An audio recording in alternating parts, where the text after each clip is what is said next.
정의용 청와대 국가안보실장 그리고 서훈 국정원장을 투톱으로 하는 대북 특사가 오늘 오후 북한을 방문합니다.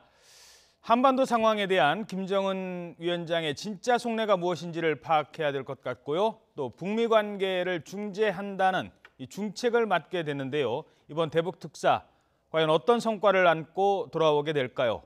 전문가와 함께 짚어보는 시간 마련했습니다. 차두현 아산정책연구원 개건연구위원, 양무진 북한대학원대학교 교수 자리에 함께했습니다. 안녕하십니까? 네, 안녕하십니까? 예, 11년 만에 대북 특사입니다. 네, 지난번 그렇죠. 김여정 특사의 방북 특사에 대한 그 답방 형식이죠. 이 될 텐데 네. 어떤 의미가 있다고 보십니까? 네, 뭐 2007년에 그 당시 그 김만복 그 국정원장 그 특사 방문 이후로 11년 만이죠. 예. 지금 그 예년의 그 특사와는 달리 이제는 특사단이라고 봐야 되겠죠. 2명의 장관급 인사가 거의 투톱으로 끼어 있고요. 뭐 정의용 그 이제 안보실장 같은 경우에는 현재 그 이 청와대에서 외교안보 정책을 총괄하는 그 직위에 있고요. 또 대표적인 대미통 중에 한 명으로 알려져 있고요. 그다음에 이제 서훈 그 국정원장 같은 경우에는 뭐 이미 그 과거에도 그 이 남북한 간의 주요한 그 이 라인들을 대화 채널들을 이제 주재한 경험들이 있고 그리고 이제 그 이번에 미북 대화 중재 역할에 대해서 국정원의 역할이 굉장히 좀 강조되지 않았습니까? 예. 그런 측면에서 이제 대북통이라는 의미에서 포함이 될 거고요. 실질적으로 지금 나머지 그 이 특사단에 들어가 있는 인사들 자체도 천혜성 그 이 통일부 차관이라든가 그다음에 김상균 그 국정원 제2차장, 그다음에 윤건영 그 이 국정상황실장 이렇게 예. 전부 이 남북한 간의 그 대화 경험들이 이제 풍부하고요. 북한과의 그 접촉 그 이 경험도 누구보다도 이제 많다고 볼 수가 있습니다.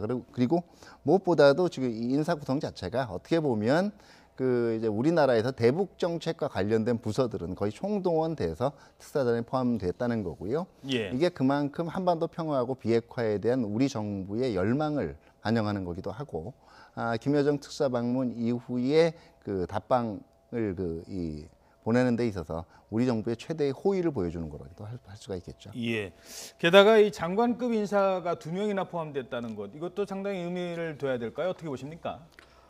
지금 이제 우리 이 차 박사님께서 그 특사의 의미 아주 잘 설명했는데 그 요약하면 두 가지 요약할 수 있습니다.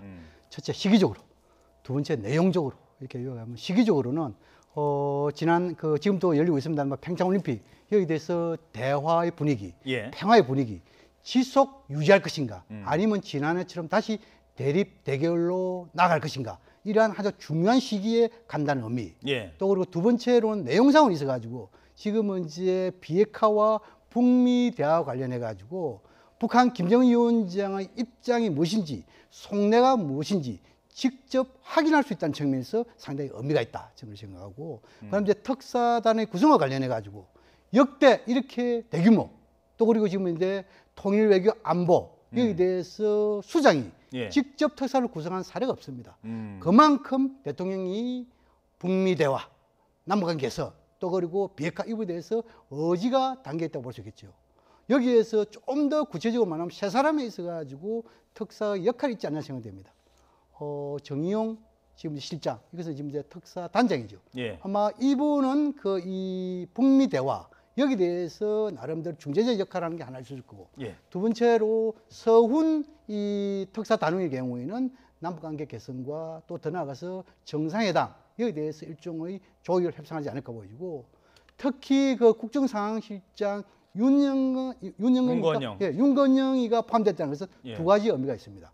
첫 번째로는 이런 특사에 있어가지고 역사의 기록, 가감없이 그대로 기록하겠다는 대통령의 의지가 반영한 데 있고, 두 번째로는 북한의 국무위원회와 우리 청와대 간의 한라인 설치, 이러한 전략적 목표가 담기는 것이 아닌가 생각합니다. 예, 그렇군요. 그러니까 북한 국무위원과 우리 청와대 간의 한 라인도 생각해 볼 수 있다. 상당히 중요한 대목입니다. 예.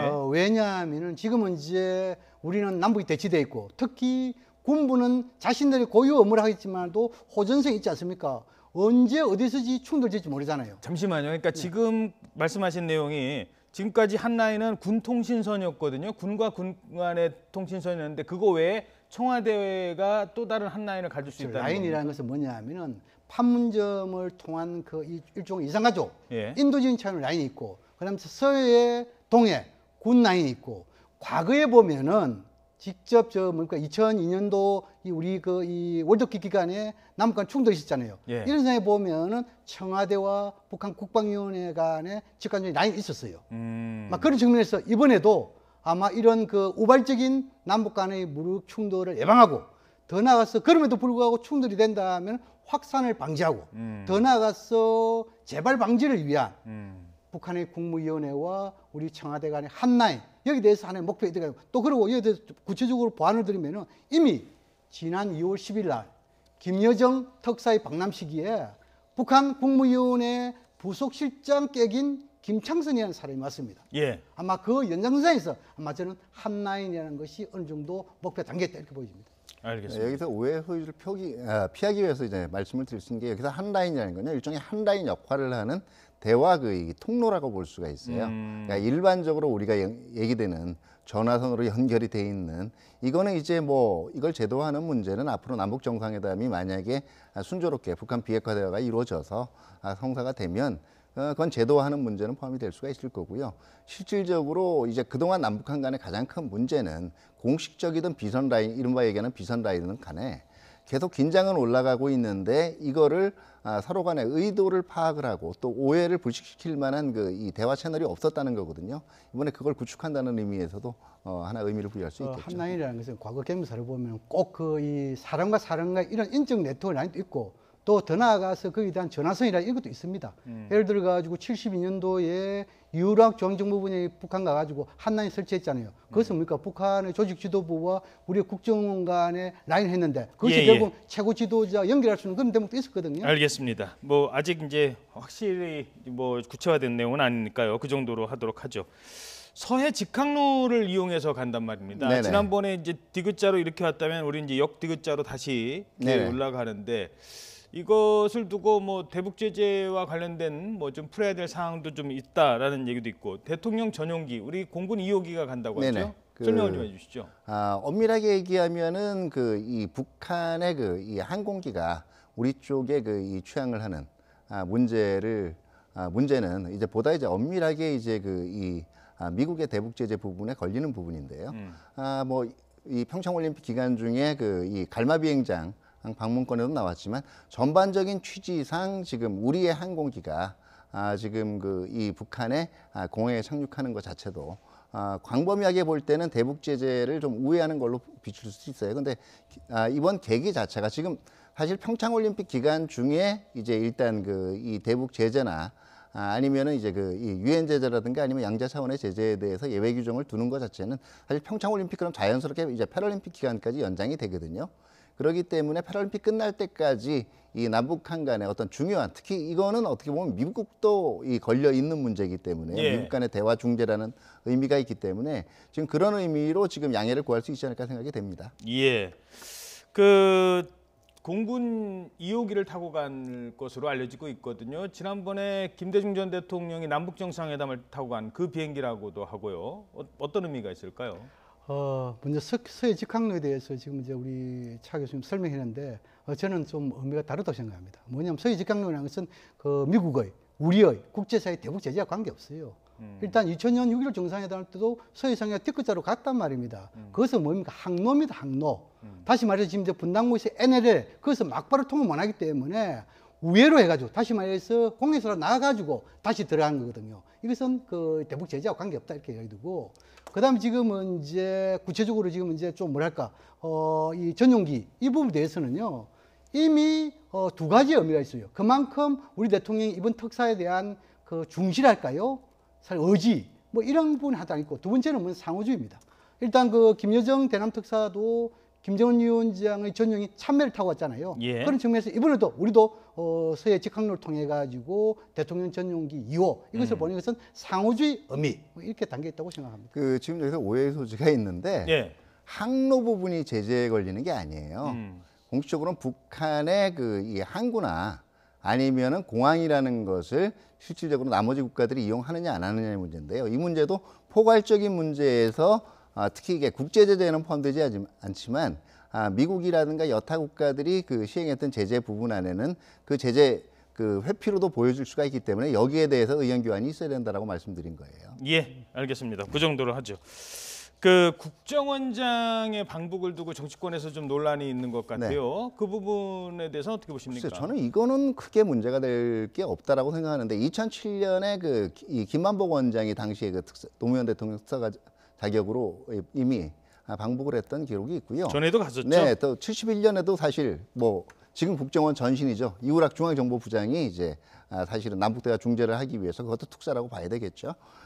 이런 이 앞에 선례들도 있고 사실 국정원이라는 그 독특한 기관의 특성을 봐야 돼요. 이것이 결과적으로 북한의 뭐 대침투라든가 스파이 활동에 대한 감시 이런 것도 있지만은 대북 정보망의 수집이거든요. 예. 다시 말해서 그 전문성 때문에 북한이 가지고 있는 어법, 레토릭이라든가 북한이 실질적으로 가지고 있는 그 의중이라는 걸 누구보다도 잘 파악할 수 있는 지위에 있어요. 예. 그렇기 때문에 사실은 이번에 그 특사단의 방문 하나의 목적 중에 가장 중요한 목적 중에 하나가 결국 북한이 비핵화 관련해서 어떤 생각을 심중에 가지고 있느냐를 파악해내는 거기 때문에 예. 제가 볼 땐 국정원장이 특사단에 포함된 것이 오히려 필요한 것이지 이게 문제가 된다고 보지는 않습니다. 예, 뭐 처음도 아니고 국정원장이 가야 될 일이 있다고 보는 게 많은 전문가들의 판단인 것 같습니다. 그러면은 가서 어떤 역할을 할까 생각을 해보죠. 서훈 국정원장은 말씀하신 것처럼 이제 대북통이고요. 정의용 국가안보실장은 외교관 출신으로 이 통상 전문가이기도 하지만 미국 전문가입니다. 그러면은 북한 전문가 한 사람, 미국 전문가 한 사람 두 사람이 각각의 역할이 좀 정해져 있을까요? 어떻게 보십니까? 아마 이 특사 단장 단원 2명에 대해서 어느 정도 중심적인 역할 분담이 있을 거라고 생각합니다. 특히 그 정의용 단장의 경우에는 북미 대화 중재 여기에 대해서 김정은 위원장 입장이 무엇인가 탐색, 그거를 확인하는 그런 게 있을 것이고, 두 번째로 이 서훈 이 단원의 경우에는 아마 남북 정상회담 또 그리고 남북 관계 개선 이런 부분에 대해서 북한을 설득하고 더 나아가서 이런 그 정의용 실장의 이런 북미 대화 중재 여기에 대해서 힘을 실어주는 그런 역할이고, 마지막 세 번째 윤건영은 방금 말씀드린 대로 그 남북 간의 한나이 또 더 나아가서 이런 이 문재인 대통령의 신복 아니겠습니까? 여기에서 이 한치의 오차도 없이 역사적인 기록 뭐 이러한 세 가지 역할 분담이 있을 것이라고 생각합니다. 예, 뭐 간단하게 먼저 짚고 넘어갈 것만 짚고 넘어가죠. 김정은 위원장 당연히 만나겠죠. 뭐 특사인데 김정은 위원장도 못 만나고 돌아오진 않을 것 같고요. 만난다면 뭐 문재인 대통령의 어떤 친서를 전달할 가능성이 높다고 보십니까? 특사 관련된 과거 경험적 사회 보면은 직접 북한 최고 지도자의 만나는 확률 또 만나지 못하는 확률 이거 보면은 약 한 9대 1 정도입니다. 대부분 다 만났습니다. 이번에 저는 만날 가능성이 높다고 생각합니다. 왜냐하면 이미 이 한미 정상 간의 통화 특사 이야기했고, 그걸 하자마자 그 다음날 곧 북한에 통보한 거 아닙니까? 또 그리고 그 다음날 우리가 또 발표를 했죠. 이런 측면에 봤을 때 북한 김정은 위원장 만날 가능성이 있고, 또 그리고 북한 또 우리의 특사 방북에 대해서 보도를 했습니다. 아마 그런 측면에서 만날 가능성이 높고, 특히나 아마 이번에 우리 특사가 하면은 우리 이 문재인 대통령의 구두 진서, 친필 진서 이것을 휴대해 갈 가능성이 높다, 저는 그렇게 전망합니다. 예. 친서에는 어떤 내용이 들어있을 거라고 보십니까? 네, 제가 볼 때는 일단은 이 평창 올림픽의 그 성공적인 개최를 위한 그 북한의 협력에 대한 이 감사의 뜻이 표명이 될 것 같고요. 두 번째는 일단 그 구도로라도 평양 초청 의사가 전달이 됐기 때문에 그때 대통령께서 말씀하신 게 이게 여건을 갖춰서 실현시켜 나가자라고 말씀하시지 않았습니까? 그래서 조기에 여건을 갖춰서 남북 정상회담이 실현될 수 있도록 현재 그 남북 협력 분위기하고 이런 걸 강조해 나가자라는 이 말씀도 포함이 될 거고, 다시 말해 남북 관계 개선의 필요성에 대한 원론 수준의 이제 언급이 있을 거고요. 지금 관심이 되는 것이 과연 이제 비핵화. 이 김영철 통전부장이 왔을 때도 대통령께서 직접적으로 비핵화 필요성을 거론한 바가 있었는데, 비핵화 부분들이 과연 이 친서에 구체적으로 문자적으로 포함이 될 거냐, 아니면은 이게 구두 형식으로 포함이 될 거냐라는 게 이제 관건일 텐데, 제가 볼 경우에는 아마 북한이 그동안 보여온 태도로 미루어서 친서에 직접적으로 비핵화 필요성을 언급할 가능성은 그렇게 많지 않고요. 다만 이게 구두든 아니면은 문자든 간에 이 한반도의 계속 평화 그리고 이 남북 정상회담 이제 이루기 위해서는 그 앞에 미북 대화의 진주도 굉장히 중요하거든요. 미북 간, 북미 간 그 대화 진전을 위해서 무엇보다도 비핵화와 관련된 북한의 조치가 있어야 된다라는 이러한 강조점들이 전달이 될 걸로 생각이 됩니다. 예. 그동안 김정은 위원장은 TV에서만 나왔던 사람입니다. 그러니까 이제 특사단 입장에서도 가서 직접 실물을 보고 뭐 어떤 얼굴이라든가 뭐 몸동작 이런 것들은 이제 직접 보게 될 텐데 그동안 베일에 가려있던 김정은 위원장의 어떤 모습 이런 걸 좀 더 명확하게 파악할 수 있는 그런 의미가 될 수도 있을 것 같은데 어떻게 보십니까? 그렇죠. 지금 이제 김정은 위원장 입장에 봤을 때는 남북 관계에서 대비전 아니겠습니까? 또 그리고 지금 이제 미국을 비롯한 국제사회가 많은 관심을 가지고 있다. 이거에 대해서도 충분하게 인지를 하고 있다. 그러나 이제 김정은 위원장이 지금까지 쿠바 예. 특사라든지 한 몇 군데 정도 만난 사례 있죠. 또 중국의 유인사. 그러나 이 미국이라든지 우리라든지 이런 부분에 만난 사례가 거의 없죠. 그런 측면에 봤을 때 아마 김정은 위원장도 부담은 가지겠지만 나름대로 철두철미한 준비를 할 것이다. 왜냐하면 북한에 있어가지고 최고 지도자가 남북관계 부분에 대해서 상당한 비중을 둘 수밖에 없습니다. 이런 사례도 있습니다. 예. 이미 지난 94년도에 김일성 주석이 남북 정상회담을 앞두고 밤낮 쉼없이 정상회담을 준비했다. 이런 이야기가 김정일 위원장 입으로 나온 사례가 많습니다. 또 그리고 2000년 제1차 정상회담, 2007년 정상회담할 때 많은 자료를 가지고 김정일 위원장이 준비했다. 이런 것이 알려지고 있는 공정한 사실입니다. 예. 그런 점을 봤을 때 이번에도 국제사회의 관심도 높기 때문에 아마 김정일 위원장의 직접적인 언행, 특히 비핵화와 북미 대화 뭔가 가시적인 언급이 있지 않을까 그렇게 전망합니다. 예. 그런데 사실 지금까지 김정은 위원장은 외부 활동이 평창 동계올림픽 이후에 거의 없어요. 현지 지도도 없고. 네네. 왜 그렇다고 보십니까? 뭐 이게 고심의 흔적도 있고요. 뭐 사실은 자꾸 대외 활동 가지고 건재 여부라든가 이런 걸 따지는데 한 달 이상 그 이 대외 석상의 모습을 안 드러내거나 현지 지도 안 한 경우들은 과거에도 많았어요. 그렇기 때문에 뭐 잠적설도 있고 별별 얘기들이 다 돌았는데 이게 지금 한 달 동안 잠깐 모습을 보이지 않는 거는 그만큼 현재의 이 한반도 평창올림픽 이후에 조성된 한반도 정세에 비해서 굉장히 그 신중성을 북한도 보이고 있다는 건 하나의 반증일 수도 볼 수가 있고요. 이미 얘기가 나왔지만 평창 이후의 대한반도 전략, 그다음에 대미 전략에 대해서 어떤 틀을 짜야 될까 이걸 좀 골똘히 지금 고민하고 있다는 하나의 징표라고도 볼 수가 있겠죠. 예. 자, 그러면은 본질적인 내용, 뭐 만난다와 관련된 내용은 그렇다고 치고 결국 예. 만나서 할 얘기 아니겠습니까? 예. 그게 제일 중요한데 일단 비핵화라는 얘기를 가서 핵 얘기를 한마디도 안 하고 돌아올 수는 없는 거고요. 뭔가 네네. 얘기를 해야 되는데 이걸 친서에다가 쓴다면 조금 부담스러울 수도 있으니 친서에는 쓰지 않더라도 그러니까 서면으로는 뭐 비핵화 관련된 내용을 빼더라도 구두로라도 전달을 해야 된다. 뭐 이런 얘기도 있고요.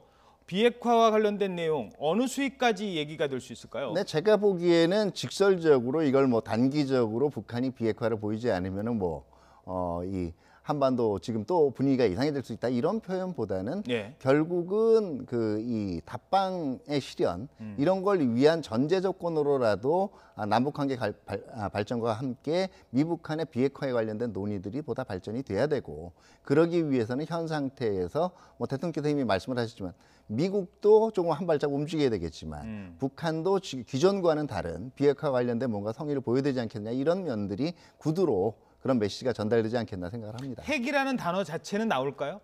글쎄요. 제가 보기에는 핵이란 표현을 안 한 상태에서 비핵화라는 걸 표현하게 되면 굉장히 서로 제가 보기에는 그 용어에 따라서 편의적으로 해석할 수 있는 면들이 확장이 되거든요. 미국이랑 한번 만나보시죠. 요게 돌려서 그러니까 결국 미국은 비핵화를 강하게 주장한 글쎄요. 근데 나라니까 그 정도 지금 갖고는 안 특사단이 될까요? 다녀온 다음에 예. 미국에 가서 방북 결과를 설명을 하고 또 이제 북미 간의 이 대화 중재를 위한 노력을 본격화할 거란 말이에요.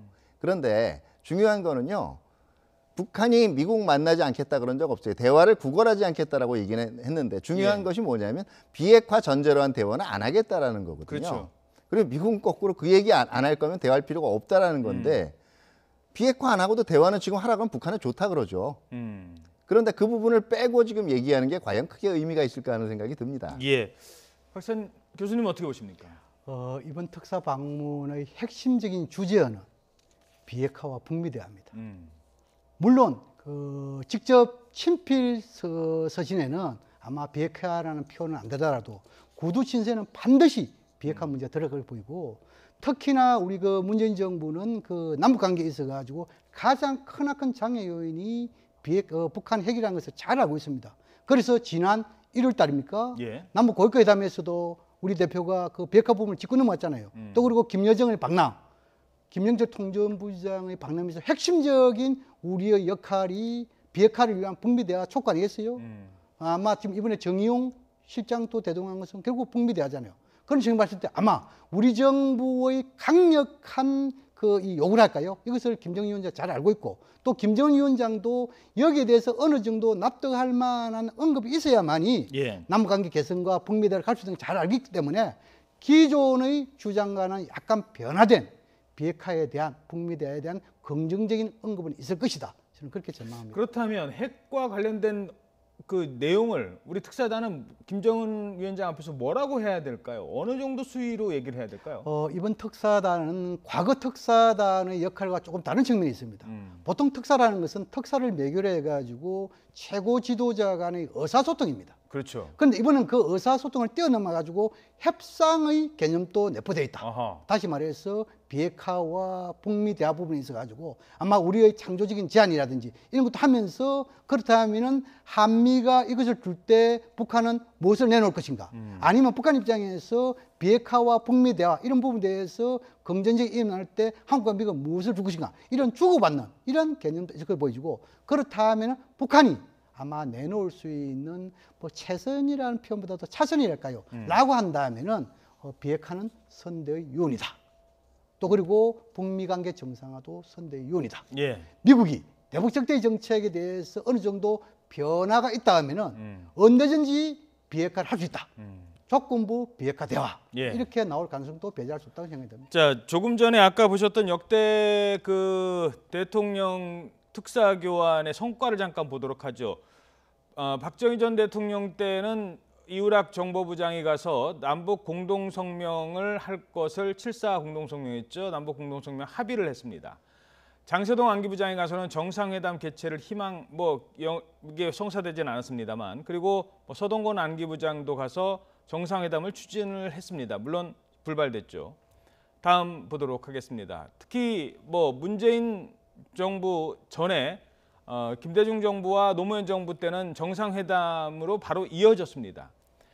여기서 우리가 주목할 거는 남북 간의 문제입니다. 남북 간에, 그러니까 이번에 가서도 정상회담 합의하고, 그리고 이산가족 하고, 그리고 북한에 지원해 줄 거 있으면 지원해 주고, 이런다면 인도적 차원이거나 아니면 한반도 평화만 논의한다면 성과를 거둘 수가 있어요. 그런데 여기에 지금 우리가 해야 될 것은 지적한 것처럼 미국이 강력하게 요구하기에는 가서 비핵화 의지를 봐도 와라는 아니지만 어느 정도 그 뜻을 좀 찾아와야 된다는 이런 숙제가 있다는 참 어려운 특사라는 생각이 들거든요. 어떻게 보십니까?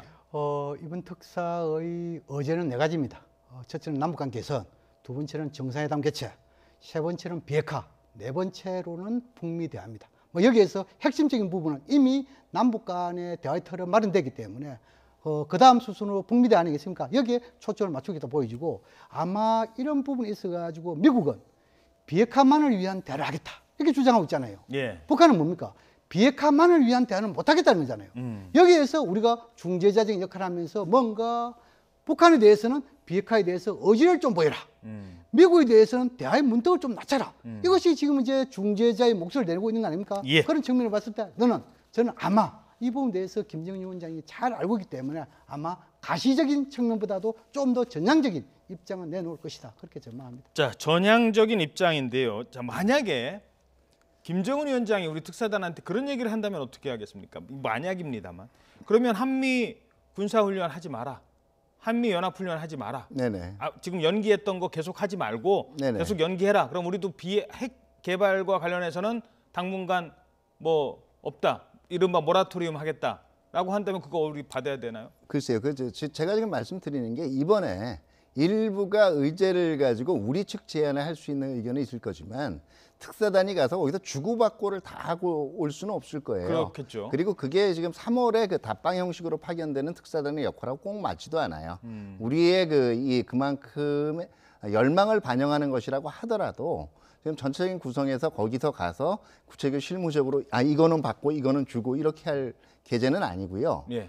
마찬가지로 북한의 입장에서는 계속 그동안 한미연합훈련 연습을 걸고 나왔기 때문에 거기에 대해서 분명히 어떤 입장이 있을 거예요. 즉답을 할 필요가 없다라는 거예요. 결국 특사단이 다녀온 그렇겠죠. 결국 나올 수 있는 것은 양측 다 이제 충분히 의견 교환이 됐기 때문에 예. 한반도 평화를 위한 최선의 방책이 무엇인지 협의해 나가자. 이 정도의 원론적인 거면 되지. 이거는 받을 수 있습니다. 그 대신 이런 안이 있는데요. 제가 볼 땐 그건 좀 넌센스라고 봐요. 예. 한 30초에서 1분 드리겠습니다. 만약에 그런 제안을 한다면 뭐 좋습니다. 그 제안을 갖고 온다면 그거 어떻게 해야 됩니까? 비핵화라는 것은 최후의 목표가 비핵화고 거기에 대한 초보 단계, 1단계 입구지요. 이에 대해서는 동결이 필요합니다. 동결에서 좀 구체적으로 뭐냐면 핵과 미사일 모라토리엄, 잠정령 필요하지 않겠습니까? 예를 들어 가지고 북한이 핵과 미사일 모라토리엄 선언하고 한국과 미국이 한미군사훈련에 있어 가지고 4대 전략자산을 제외한 실용적인 한미군사를 하겠다. 이렇게 맞바꾸고 나면 미칠 건 없잖아요. 그런 측면에 봤을 때 아마 이 부분에 대해서 이번 특사단이 어느 정도 조율을 거쳐가지고 긍정적인 성과는 있을 것이다. 그렇게 생각합니다. 그러면 핵항공모함 안 오고 뭐 B1B2 안 뜨는 조건에서 하는 그러니까 우리 옛날에 그 팀 스프리트 하듯이 그렇게 규모만 작게 하는 것만 한다는 거는 가능하다. 저는 가능했다. 왜 그러냐 하면은 지금은 이제 우리가 미국의 4대 전략자산을 동원한 훈련이라는 것은 2010년 천안함 사건 이후 아닙니까? 예. 그럼 지금은 이제 천안함 사건이 남북 간의 대립, 북미는 악화됐잖아요. 지금 문제는 남북 간의 대화가 되고 있고 북미 간의 대화를 하기 위한 분위기 조성하고 있잖아요. 예. 그런 측면을 봤을 때 2010년 이전의 한미 군사 훈련 여기 대해서 북한이 크게 반대하지는 않을 것으로 생각합니다. 알겠습니다. 이 얘기는 제가 죄송합니다. 보기에는 시간 관계상 아마 그 시점은 2016년 이전으로 얘기할 수는 있을 거예요. 있을 거고 예. 지금 기본적으로 한미 연합 연습 훈련에 대해서는 이거 자체가 거기에 대해서 북한이 어떻게 나오느냐가 앞으로 한반도 평화라든가 남북 관계 발전의 바로미터이기 때문에 이걸 쉽게 그러니까 뭐 이것도 못하느냐의 정도가 아니라 그걸 쉽게 지금 와서 협상 칩으로 내걸기에는 그리고 거기에 대한 어떤 답을 듣기에는 한계가 있을 걸로 봅니다. 차두현 아산정책연구원 재경원 연구위원, 양무진 북한대학원대학교 교수였습니다. 두 분 고맙습니다. 네, 감사합니다.